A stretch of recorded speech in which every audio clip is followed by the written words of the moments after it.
Assalamualaikum warahmatullahi wabarakatuh. Selamat datang kembali teman-teman. Nah, hari ini tutorialnya adalah cara pembuatan tunik. Ini saya fokus videonya adalah menjahit ya. Jadi untuk polanya teman-teman bisa searching di video saya ya, scroll ke bawah. Insya Allah di situ ada cara pembuatan pola dasar atau pola tunik ya. Jadi kalau untuk tunik itu kan atasan tapi agak panjang ya. Jadi sebenarnya itu pola dasar, cuma ada penambahan di bagian bawahnya ya. Biasanya kalau pola dasar itu kan sampai panggul. Kalau untuk tunik bisa teman-teman panjang bajunya sesuai selera teman-teman ya yang diperlukan. Nah, di sini untuk langkah awal saya langsung tempelkan pola dasarnya ya, cuma dari bahu sampai pinggang saja. Terus nanti ke bawahnya ini panjang tuniknya adalah 90 ya, sama kampuh bawah 4 cm. Jadi total keseluruhan adalah 94.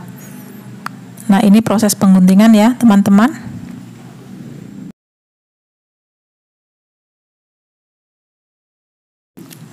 Nah, kita sisihkan dulu untuk pola bagian belakang depannya. Dan untuk selanjutnya kita akan menggunting bagian belakang. Nah, sama ya, saya juga hanya tempelkan pola bagian atas saja. Untuk bagian bawah saya marker menggunakan kapur jahit.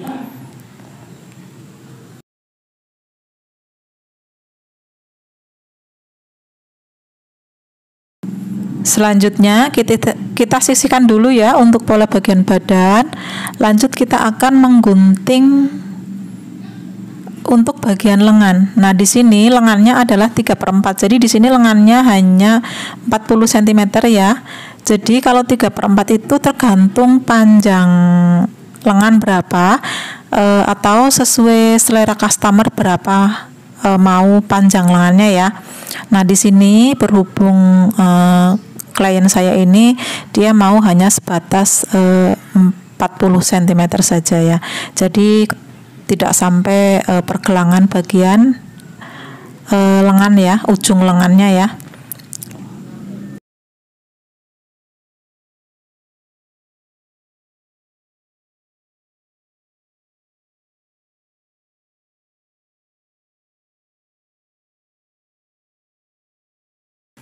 Sementara kita sisihkan dulu untuk bagian lengan.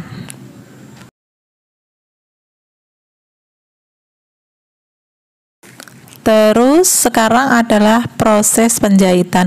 Nah, untuk menjahit belahan kancing ya, atau untuk menjahit bagian lapisan kancing, ini saya menggunakan kertas ya. Ini seukuran 3 cm kurang lebih. Nah, ini gunanya untuk supaya kalau kita menjahit dia itu tidak gelembung ya. Kadang-kadang kalau kita menjahit lapisan belahan kancing itu kadang-kadang suka gelembung, tidak rapi ya. Jadi ini saya tindis menggunakan kertas ya, kertas yang dipotong menyerupai penggaris ya. Nah, ini triknya ya supaya hasil jahitannya itu tidak ada gelembung.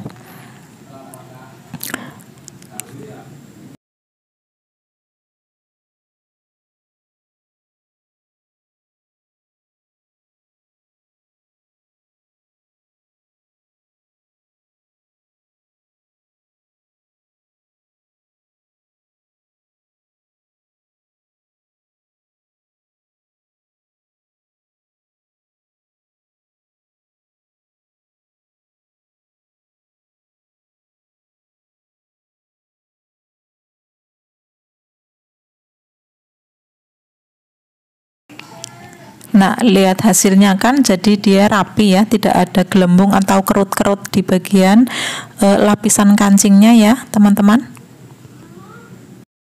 Selanjutnya kita akan menjahit bagian kupnat. Nah, di sini kupnatnya panjang 24 cm dengan lebar kupnat di bagian tengahnya itu 3 cm ya, itu standar ya, standar kupnat untuk baju ataupun gamis ya, ataupun kebaya ya, standar untuk baju wanita menggunakan 3 cm dengan panjangnya itu 24.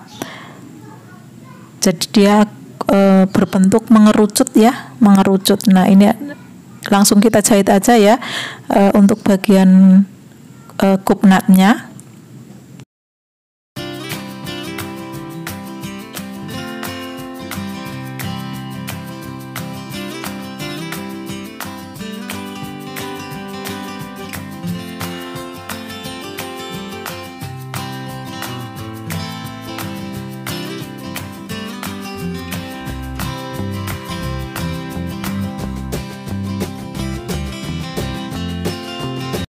Kita jahit semua untuk garis kupnatnya, ada 4 buah ya, depan kanan kiri, dan bagian badan belakang juga kanan kiri. Nah ini hasilnya ya, nanti tidak kelihatan sih ya. Jadi untuk baju wanita harus menggunakan kupnat atau jahitan yang untuk membuat slim ya, itu namanya kupnat atau cup ya. Selanjutnya ini saya akan jahit ya bagian bahu. Nah saya akan jahit, akan dipertemukan antara sisi buruk dengan sisi buruk, seperti menjahit kemeja ya, jadi tidak perlu diobras. Nah kita akan jahit pertama itu bagian buruk ya, bagian kain yang buruk itu kita ketemukan dengan kain yang buruk.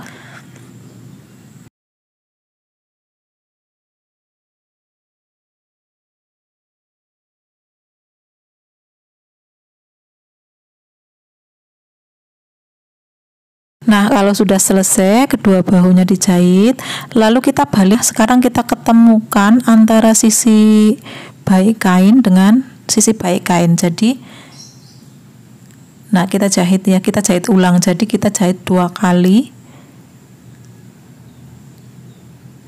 Ini persis cara menjahit kemeja ya, biasanya kemeja itu dijahit seperti ini. Nah sudah jadi ya, kita kedua-duanya kita jahit ulang ya, jadi jahit 2 kali. Antara pertama kita jahit sisi buruk dengan sisi buruk, setelah itu kita jahit, kita balik, lalu kita jahit bagian kain yang bagus ketemu dengan bagian yang kain yang bagus.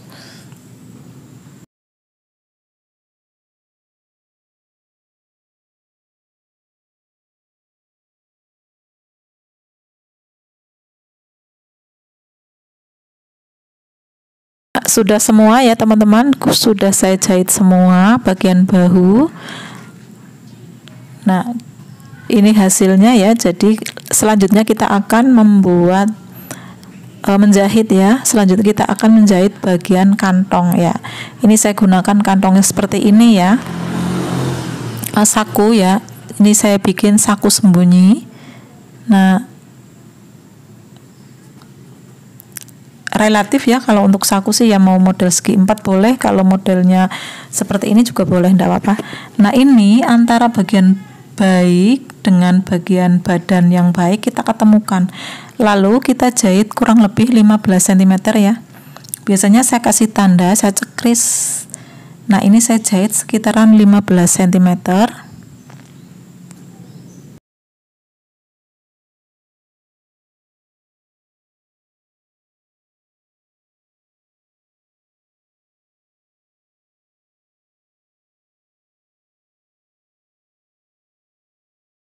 Untuk badan belakang juga sama, sisi baik ketemu sisi baik, lalu kita jahit 15 cm juga.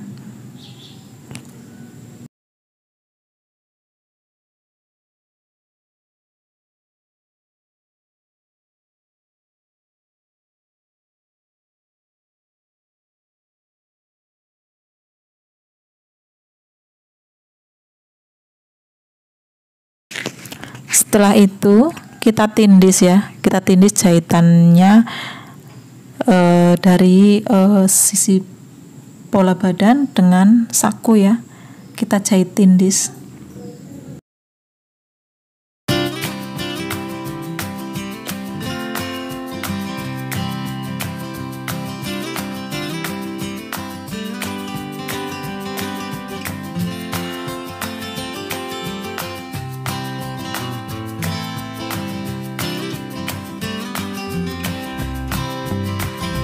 lalu kita satukan ya teman-teman, kita satukan saku bagian belakang juga ketemu saku bagian depan.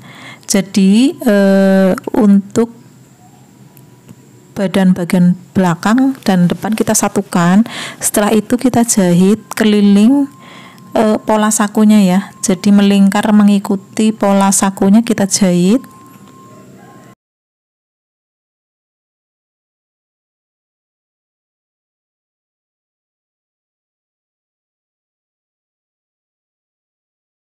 Selanjutnya kita rapikan bagian saku yang belum terjahit, lalu kita satukan dengan kampuh bagian badan ya, lalu kita jahit lurus mengikuti marker yang ada di bagian badan.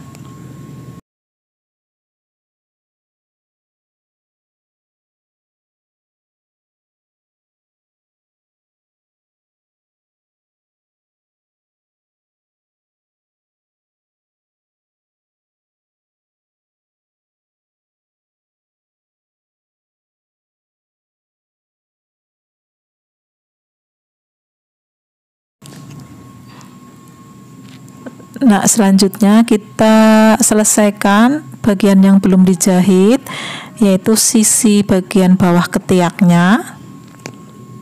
Selanjutnya kita jahit bagian tangan.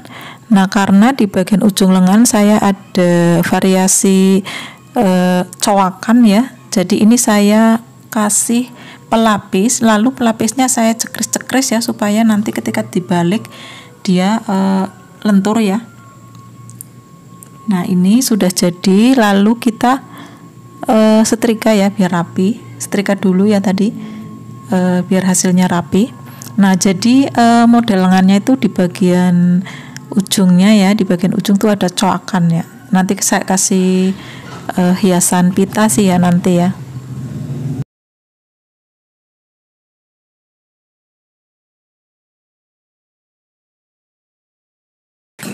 Dan ini adalah finishingnya. Referensinya seperti ini, cuman beda tipis ya. Jadi nanti saya taruh untuk thumbnail referensi dari si klien saya, cuma memang beda di motif ya, beda di motif dan size yang jelas ya, karena ini size-nya gede, sedangkan yang di thumbnail nanti size-nya sepertinya size kecil. Nah, bentukannya mirip-mirip sedikit ya, karena memang motifnya beda, jadi kita sesuaikan dengan bahan dan motifnya. Terima kasih. Wassalamualaikum warahmatullahi wabarakatuh.